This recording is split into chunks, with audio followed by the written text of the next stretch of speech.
Hello friends, स्वागत है आप सभी का हमारे यूट्यूब चैनल पर। दोस्तों, आज की इस वीडियो में जैसा कि आप सभी जानते हैं कि 23 जनवरी को फर्स्ट शिफ्ट का एग्ज़ाम था और सेकंड शिफ्ट का भी एग्ज़ाम कंप्लीट हो चुका है। तो फर्स्ट शिफ्ट और सेकंड शिफ्ट से जितने भी क्वेश्चन आज के एग्ज़ाम में पूछे गए हैं सभी को इस वीडियो में, और आने वाले एग्ज़ाम में जितने भी क्वेश्चन बन सकते हैं सभी को इस वीडियो में कवर करने वाले हैं। तो वीडियो को लास्ट तक ज़रूर देखिएगा, क्योंकि वीडियो आपके लिए बहुत ही इन्फॉर्मेटिव और यूजफुल होने वाली है।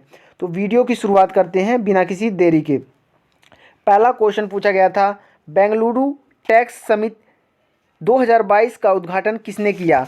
तो बेंगलुरु टैक्स समिट, जिसको बीटीएस शॉर्ट फॉर्म में कहा जाता है, बीटीएस 2022 का आयोजन 16 नवंबर को हुआ था और एशिया का सबसे बड़ा टेक इवेंट है यह, और इसका उद्घाटन प्रधानमंत्री नरेंद्र मोदी ने किया था। तो प्रधानमंत्री नरेंद्र मोदी इस क्वेश्चन का राइट आंसर था।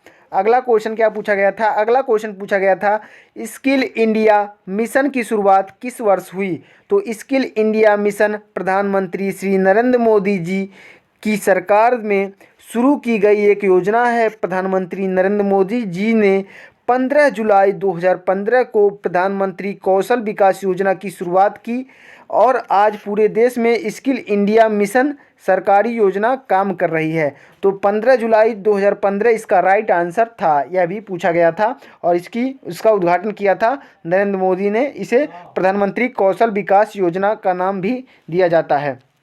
अगला क्वेश्चन पूछा गया था आप में, कार्बन का परमाणु क्रमांक कितना होता है?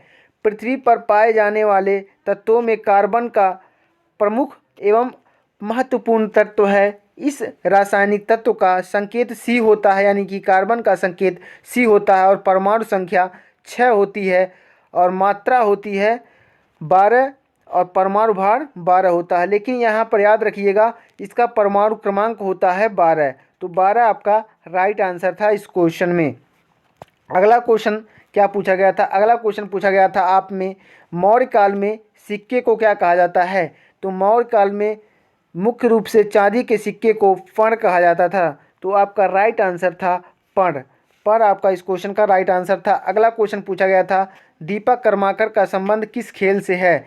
तो दीपक कर्माकर 6 साल की उम्र से ही जिम्नास्टिक में प्रशिक्षण कार्य शुरू कर रही थी और उसके बाद 14 वर्ष से कम उम्र में ही उन्होंने जूनियर नेशनल जीतते हुए अपनी नज़र अंतर्राष्ट्रीय स्तर पर गड़ा ली है। यानी कि इस क्वेश्चन का राइट आंसर था जिम्नास्टिक। दीपक कर्माकर का संबंध जिम्नास्टिक खेल से है। आप जितने भी खेल खिलाड़ी हैं, उनके प्रसिद्ध खेल खिलाड़ी हैं, उनके खेल याद कर लीजिए, बहुत इंपॉर्टेंट है, हर एक एग्जाम में पूछा जा रहा है। अगला क्वेश्चन पूछा गया था, पंडित बिरजू महाराज किससे संबंधित हैं? पंडित बिरजू महाराज का संबंध किससे है पूछा गया था। तो पंडित बृजमोहन मिश्र इनको कहा जाता है, जिन्हें बिरजू महाराज भी कहा जाता है। इनका पूरा नाम है पंडित बृजमोहन मिश्र और इनका जन्म हुआ था 4 फरवरी 1938 को और 17 जनवरी 2022 को हाल ही में इनकी मृत्यु हो गई। और प्रसिद्ध कथक नर्तक हैं ये। पंडित बिरजू महाराज का संबंध है कथक नृत्य से। तो कथक नृत्य आपका राइट आंसर था इस क्वेश्चन का। अगला क्वेश्चन क्या पूछा गया था, किस पंचवर्षीय योजना का लक्ष्य उद्योग क्षेत्र में विकास था? तो द्वितीय पंचवर्षीय योजना, जो कि 1966 से 1961 तक चली, इसका लक्ष्य था उद्योग में विकास। और पहली पंचवर्षीय योजना का अगर पूछेगा तो पहली पंचवर्षीय योजना का कृषि था और दूसरी पंचवर्षीय योजना का उद्योग था, और तीसरी जो पंचवर्षीय योजना थी वो दोनों कृषि और उद्योग दोनों से संबंधित थी। तीसरी पंचवर्षीय योजना, अगर पहली पंचवर्षीय योजना पूछेगा कि किसके मॉडल पर आधारित थी, तो हेराल्ड डोमर मॉडल पर आधारित थी, हेराल्ड डोमर मॉडल पर आधारित थी। और दूसरी पंचवर्षीय अगर योजना पूछेगा तो ये दूसरी पंचवर्षीय योजना जो थी ये आधारित थी, दूसरी पंचवर्षीय योजना पीसी महालनोबिस मॉडल पर। ये भी याद रखिएगा, पूछा जा सकता है आपके एग्जाम में। अगला क्वेश्चन पूछा गया था, फीफा का मुख्यालय कहाँ पर है? तो फीफा का मुख्यालय जो है, फीफा का पहली बार फुल फॉर्म जान लीजिए। फीफा का फुल फॉर्म होता है federation international D football association. इसका मुख्यालय कहाँ है? इसका मुख्यालय है ज्यूरिख स्विट्जरलैंड में। तो ज्यूरिख स्विट्जरलैंड आपका राइट आंसर था। और इसके वर्तमान अध्यक्ष भी पूछे जा सकते हैं आने वाले एग्जाम में, तो गिलानी इन्फेंटिनो गिलानी इन्फेंटिनो इसके वर्तमान अध्यक्ष हैं।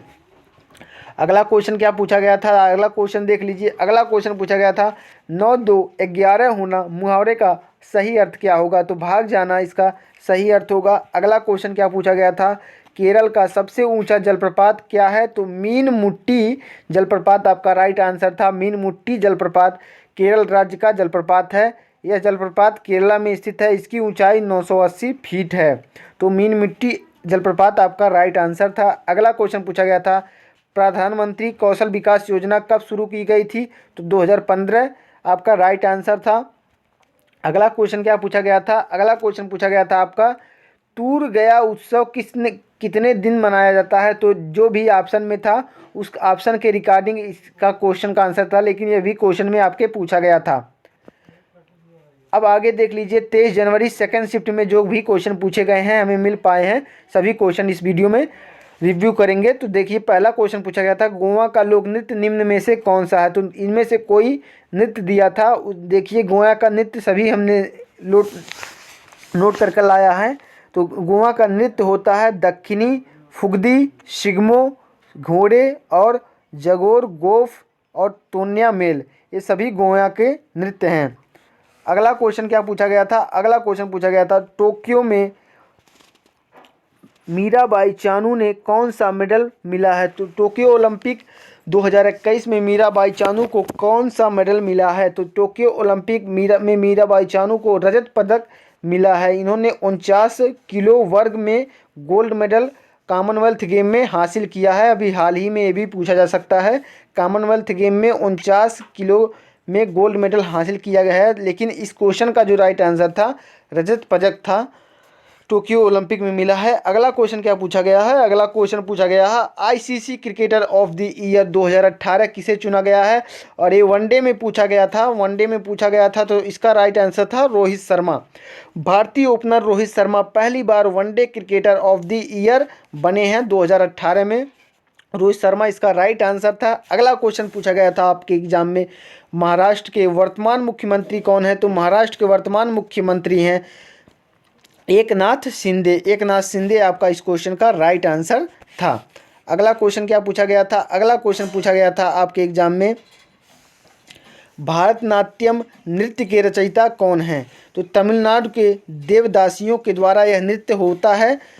आगे देखिए शुरुआत में इस नृत्य को सम्मान नहीं मिला, लेकिन कृष्ण अय्यर और रुक्मणी देवी के प्रयासों से यह नृत्य को 20वीं शताब्दी में सम्मान मिला। इस नृत्य को 19वीं 20वीं शताब्दी में पुनर्जीवित किया गया।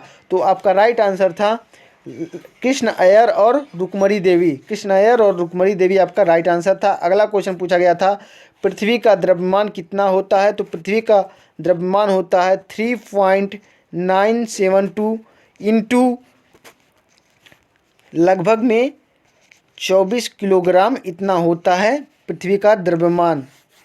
तो इतना आपका राइट आंसर था। अगर ऑप्शन में इतना था तो जितने भी क्वेश्चन हमें मिल पाए हैं सभी को हमने रिव्यू कर दिया है। इस एग्ज़ाम में आने वाले शिफ्ट का रिव्यू देखना ना भूलिएगा।